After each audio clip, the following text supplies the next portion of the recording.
नमस्कार दोस्तों, आप लोगों का सृष्टि IQ चैनल में बहुत बहुत स्वागत है। मैं सुनील शर्मा। दोस्तों, उत्तर प्रदेश का हम लोगों के जो MCQ का क्लास चल रहा है, इस क्लास में हम लोग जो है कि उत्तर प्रदेश के जनजातियों के बारे में पढ़ेंगे। तो चलिए इसको हम लोग शुरू करते हैं।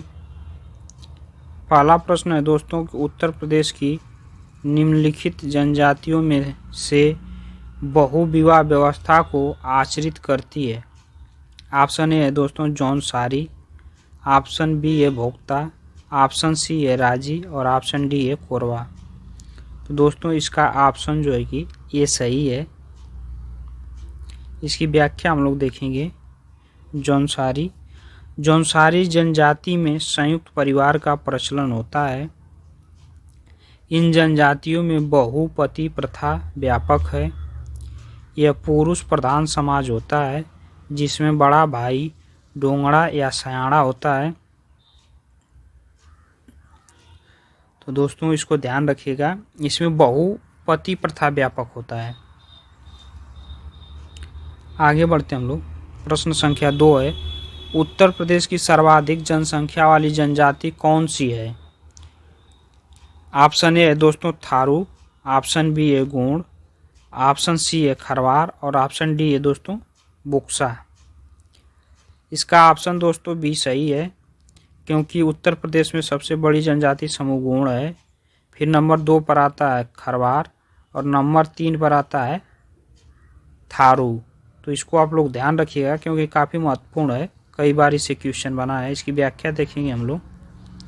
गोंड समूह सबसे बड़ा होता है। गोंड समूह उत्तर प्रदेश की सर्वाधिक बड़ी जनजाति समूह है। दूसरी बड़ी जनजाति खरवार समूह है और तीसरी बड़ी जनजाति समूह थारू है। आगे बढ़ते हैं दोस्तों।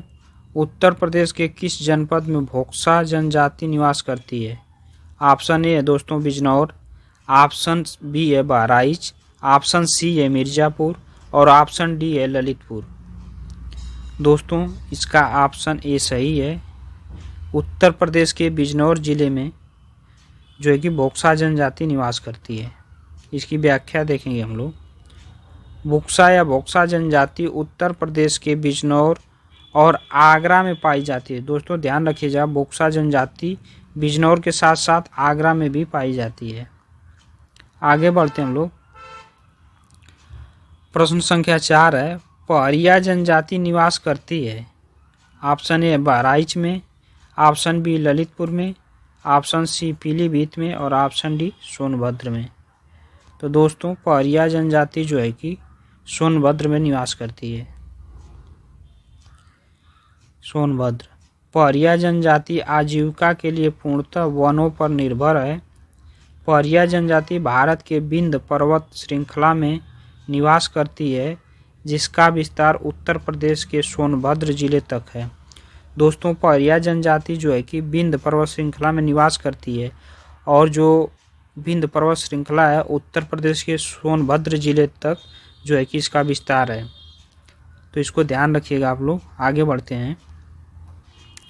प्रश्न संख्या 5, सहरिया जनजाति उत्तर प्रदेश में कहाँ निवास करती है? दोस्तों प्रश्न संख्या जो 4 था वो पहरिया जनजाति के बारे में था, लेकिन अब ये 5 जो है कि सहरिया जनजाति के बारे में है। तो इसको ध्यान रखिएगा, ये बहुत ही महत्वपूर्ण प्रश्न है और इसमें कन्फ्यूजन भी होता है, तो इसको आप लोग ध्यान रखेंगे। ऑप्शन ए है सोनभद्र, ऑप्शन बी है बहराइच और ऑप्शन सी है ललितपुर और ऑप्शन डी है पीलीभीत। तो दोस्तों इसका ऑप्शन सी सही है, क्योंकि जो पहरिया जनजाति थी दोस्तों तो वो सोनभद्र जिले में थी, लेकिन ये सहरिया जनजाति ललितपुर में रहती है। तो इसको आप लोग ध्यान रखिएगा, इसी में गलती होता है। इसका व्याख्या देखेंगे हम लोग। सहरिया जनजाति दोस्तों ललितपुर में रहती है। सहरिया जनजाति ललितपुर में निवास करती है। आगे बढ़ते हैं हम लोग। सर्वाधिक अनुसूचित जनजाति वाला जिला है। दोस्तों ऐसा कौन सा जिला है जहां सबसे ज़्यादा अनुसूचित जनजाति रहती है? तो ऑप्शन ए है सोनभद्र, ऑप्शन बी है मिर्ज़ापुर, ऑप्शन सी है लखीमपुर खीरी और ऑप्शन डी है गोरखपुर। तो इसका दोस्तों ऑप्शन ए सही है, सोनभद्र। सोनभद्र दोस्तों, क्योंकि सर्वाधिक अनुसूचित जनजाति वाला जिला सोनभद्र है। प्रश्न संख्या 7 देखते हैं दोस्तों। कर्मा नृत्य किस जनजाति का लोक नृत्य है? ऑप्शन ए है थारू, ऑप्शन बी है खरवार, ऑप्शन सी है बुक्सा और ऑप्शन डी है बैगा। दोस्तों ऑप्शन बी सही है, क्योंकि कर्मा नृत्य जो है कि खरवार जनजाति का है। देखिए यहाँ ऑप्शन बी जो है कि कर्मा नृत्य खरवार जनजाति का है। तो काफ़ी महत्वपूर्ण दोस्तों क्वेश्चन है, इसको आप लोग ध्यान रखिएगा। आगे बढ़ते हैं हम लोग। प्रश्न संख्या 8, कौन सी जनजाति दीपावली को शोक के रूप में मनाती है? काफ़ी महत्वपूर्ण क्वेश्चन है दोस्तों, इसको ध्यान रखिएगा आप लोग। तो इसका ऑप्शन ए है खरवार, ऑप्शन बी है सहरिया, ऑप्शन सी है थारू और ऑप्शन डी है बैगा। ऑप्शन सी सही है दोस्तों, थारू। थारू जनजाति जो है कि दीपावली को शोक के रूप में मनाती है। थारू जनजाति के लोग दीपावली को शोक के रूप में मनाते हैं। थारू लोगों का त्यौहार को बजहर कहते हैं। तो ये भी ध्यान रखिएगा दोस्तों, ये भी क्वेश्चन बना है कि थारू लोगों का त्यौहार कौन सा है, तो आपको पता होना चाहिए बजहर। थारू के त्यौहार को बजहर कहते हैं और थारू जनजाति जो है कि दीपावली को शोक के रूप में मनाती है। तो इसको भी ध्यान रखिएगा। आगे बढ़ते हैं हम लोग। थारू लोगों में विवाह तय हो जाने को कहते हैं। जब थारू लोगों में विवाह तय हो जाता है तो उसको क्या कहते हैं? ऑप्शन ए है बजहर, ऑप्शन बी है खिचड़ी और ऑप्शन सी है पक्की पोड़ी, ऑप्शन डी है तखत। तो दोस्तों थारू लोगों में जो है कि विवाह तय हो जाने को जो है कि पक्की पोड़ी कहते हैं। तो ऑप्शन सी सही है, पक्की पोड़ी। थारू जनजाति में शादी तय हो जाने को पक्की पोड़ी कहते हैं। ये भी काफ़ी महत्वपूर्ण है दोस्तों, ये भी कई बार क्वेश्चन बना है, तो इसको ध्यान रखिएगा आप। प्रश्न संख्या 10 है दोस्तों। बुक्सा जनजाति के पंचायत का सर्वोच्च व्यक्ति कहलाता है। ऑप्शन ए है प्रधान, ऑप्शन बी है मुखिया, ऑप्शन सी है दरोगा और ऑप्शन डी है तखत। तो दोस्तों बुक्सा जनजाति के पंचायत का सर्वोच्च व्यक्ति तखत कहलाता है, यानी ऑप्शन डी सही है।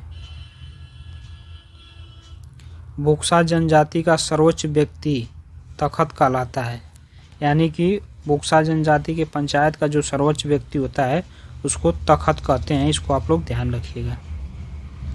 आगे बढ़ते हैं दोस्तों।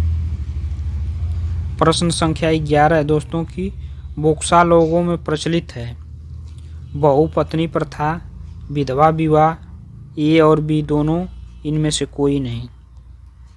दोस्तों इसका ऑप्शन सी सही है, क्योंकि बुक्सा जनजाति में जो है बहुपत्नी प्रथा और विधवा विवाह दोनों प्रचलित है।